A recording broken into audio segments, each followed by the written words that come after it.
सभी को नमस्कार। एक बार फिर से स्वागत है आपके अपने YouTube channel come with nature में।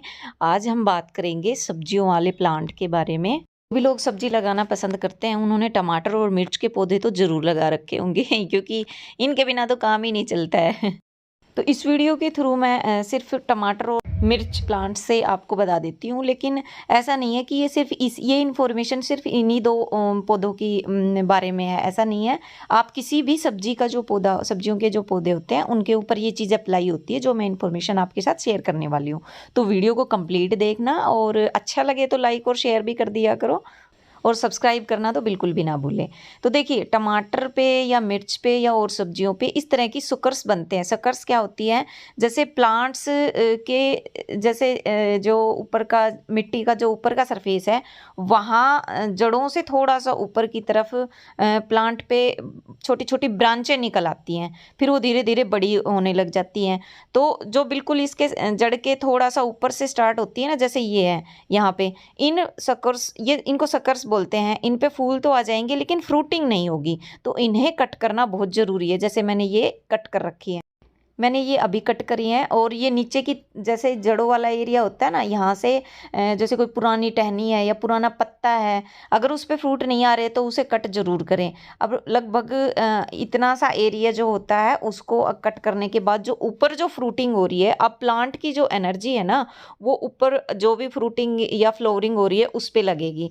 तो अगर सकर्स को हटाएंगे नहीं तो सारे ही पौधे की एनर्जी जो है सकर्स ले देंगे, और हमारा जो पौधा है उस पे जो भी फ्रूटिंग हो रही है या फ्लावरिंग हो रही है वो या तो रुक जाएगी या फिर वो अच्छे से ग्रोथ नहीं करेगी। पूरा जो प्लांट मैच्योर होने के बाद जैसे ये इस तरह से निकलती है तो वो चीज़ नहीं हो पाएगी, फ्रूट्स तो बनेंगे ही नहीं। अब देखो, इन पे ये जो सकर्स हैं इन पे फ्लावर तो आए लेकिन वो फ्लावर जो है वो फ्रूट नहीं बना।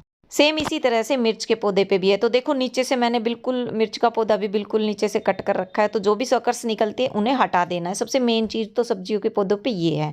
उसके अलावा एक दूसरा जो काम होता है वो जो इस पे जब फूल आते हैं तो फूल आने के बाद हल्का सा इस तरह से हिला देना है प्लांट को। उससे क्या होता है कि जो पोलिनेशन होता है, यानी फूल से और फ्रूट बनने का जो प्रोसेस होता है, बहुत सारी मतलब जगह ऐसी होती है शहरों में खास पर, जहाँ पे मधुमक्खियाँ या पोलिनेटर्स नहीं हो पाते। तो फिर या तो हमें हाथ से, या फिर सबसे अच्छा तरीका है एक बार प्लांट को इस तरह से हिला दीजिए, तो उससे पोलिनेशन हो जाता है एक तरह से।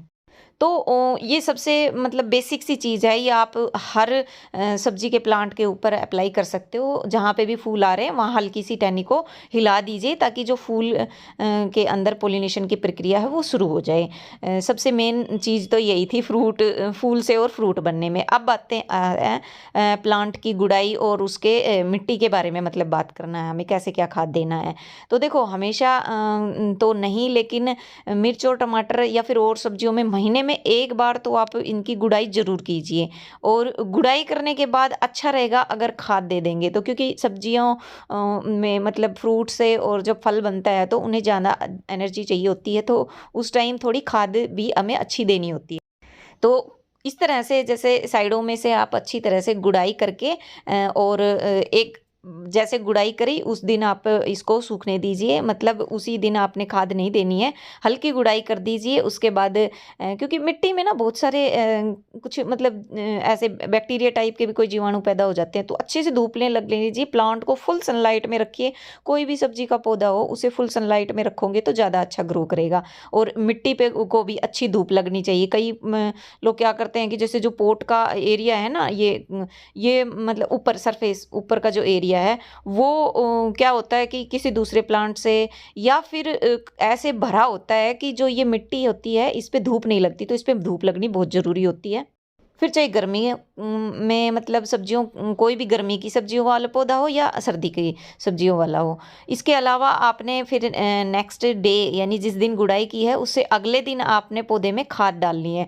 खाद की मात्रा बहुत ज़्यादा भी नहीं रखनी है और ऐसा भी नहीं करना कि एक दिन में ही सब कुछ दे दिया। भाई, एक 8-10 इंची पोट में आप 3 मुट्ठी के हिसाब से ले लीजिए, इतना खाद दे दीजिए। और जब भी खाद दो तो पानी ज़रूर देना, इस चीज़ का भी ध्यान रखना है। खाद देने के बाद पौधे को पानी की बहुत मतलब ज़रूरत होती है, क्योंकि वो खाद जो है वो जब गीला होगा और उसमें जो न्यूट्रिशन होगी वो जड़ों तक तभी पहुँचेंगे ना जब पानी देंगे। यहाँ पे एक टमाटर का जो पौधा होता है, जैसे उस पे जब फ्रूटिंग आ जाती है तब एक ज़रूरी होता है काम, वो ये कि जितनी प्लांट की हाइट है उतनी हाइट की कोई स्टिक ले लीजिए, क्योंकि जब फ्रूट बनते हैं ना तो पौधा नीचे की तरफ लटकेगा या साइड में किसी और पौधे के ऊपर जाके मतलब एक सहारा लेने के लिए झुक जाएगा, तो झुकने से टहनियाँ भी टूट सकती है। तो मेरे पास अभी स्टिक नहीं थी तो मैंने ये प्लास्टिक की पाइप ले ली। तो आप भी इस तरह से कोई भी जुगाड़ कर लीजिए, जिससे हमें हमारा मेन पर्पज़ जो है वो है कि हमें जैसे टमाटर के पौधे को सपोर्ट देना है ताकि वो सीधा खड़ा हो जाए। और ऐसे हमें जैसे पाइप अपने पॉट की मिट्टी में गड़ा के और फिर हमें इसे रस्सियों से पतली पतली रस्सियों से ना इसे इस तरह से बांध देना है। मैंने देखो ये बांध दिया है। तो इससे क्या होगा कि प्लांट सीधा रहेगा और इधर उधर झुकेगा नहीं, टहनियाँ टूटेगी नहीं ना। हम इसको इधर से उधर भी मतलब जो पॉट को है हम जहाँ चाहें वह रख सकते हैं आसानी से। तो उसके लिए ये एक अच्छा तरीका है। ऊपर से जैसे थोड़ा प्लांट भी अनशेप नहीं होता, सीधा ढंग से रहता है। इसके अलावा आपने सब्जियों वाले पौधों के बारे में एक चीज़ और ध्यान रखनी है, वो ये कि जहाँ पे भी ये प्लांट लगा होता है वहाँ पे आप इस फूलों के पौधे ज़रूर लगाइए, खासकर गेंदे के पौधे। क्योंकि जो मधुमक्खियाँ हैं, पोलिनेटर्स हैं, वो फूलों पे बहुत ज़्यादा आते हैं। तो जब फूलों पे आएंगे तो इनके जो फूल हैं वो भी ज़्यादा से ज़्यादा पोलिनेट होंगे। तो आसपास फूलों के पौधे रख दीजिए। गेंदा का है तो बहुत अच्छा है, और बाकी नहीं तो और जो भी पौधे आपके पास फूलों वाले हैं उनको ज़रूर रखें। ये चीज़ें ना हर सब्जी के पौधे पे अप्लाई होती है। और आज की जो ये वीडियो है आपको अच्छी लगी तो इसे लाइक और शेयर करें, और चैनल पे नए हो तो सब्सक्राइब भी कर दिया करो।